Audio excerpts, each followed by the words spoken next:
শ্রীপুর থানা বাজার রোড। বন্ধুরা দেখতে পাচ্ছেন যে জায়গাটি, এটা শ্রীপুর থানার বাজার রোড। এই জায়গাটা মোটামুটি ব্যস্তময় একটা এলাকা, সারাদিনই লোকজন এদিকে ব্যস্ত থাকে।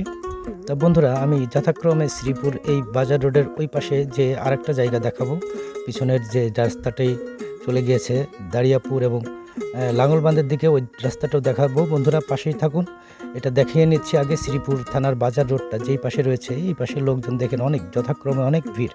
সামনে রয়েছে শ্রীপুর থানার বাজার রোডের স্ট্যান্ডটি, এটা চলে এসেছি আমি এখন এই পাশে, অর্থাৎ এদিকে চলে গিয়েছে সোজাসুজি 3টা-4টার দিকে রাস্তা, একটা ক্যানালের দিকে চলে গিয়েছে আর একটা লাঙ্গলবান্ধের দিকে চলে গিয়েছে। সামনের ওই যে রাস্তাটা দেখতে পাচ্ছেন, আর পিছনে ব্রিজের পরেই যে রাস্তাটি দেখতে পাচ্ছেন, এটা চলে গিয়েছে দাঁড়িয়াপুর। এই পাশে রয়েছে বালিকা বিদ্যালয়ের যে গেটটি দেখতে পাচ্ছেন, এটা শ্রীপুর থানার মধ্যে পড়েছে, একদম শ্রীপুর থানার সাথেই এই জায়গাটা, পাশাপাশি অল্প একটু দূরে।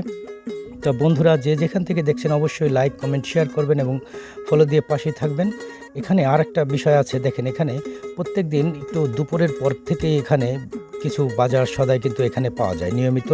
দেখেন এখানে কাঁঠাল, বেগুন, লাল শাক থেকে শুরু করে পুঁই শাক, অর্থাৎ অনেক কিছুই রয়েছে। ওদিকে আরেকজন বাতাস নিচ্ছে গরমে, এই লোকটি এখানে বেতের যে জিনিসগুলো রয়েছে। এখানে সোজাসুজি যে রাস্তাটি ওটি দেখলেন, ওইটা লাঙ্গলবান্ধের দিকে চলে গিয়েছে। বন্ধুরা পাশে রয়েছে ব্রিজের এই পাশেই যে রাস্তাটা একটু এবড়ো খেবড়ো রয়েছে, ভাঙাচোরা রয়েছে, আশা করি এটা কর্তৃপক্ষ ঠিক করে দিবেন।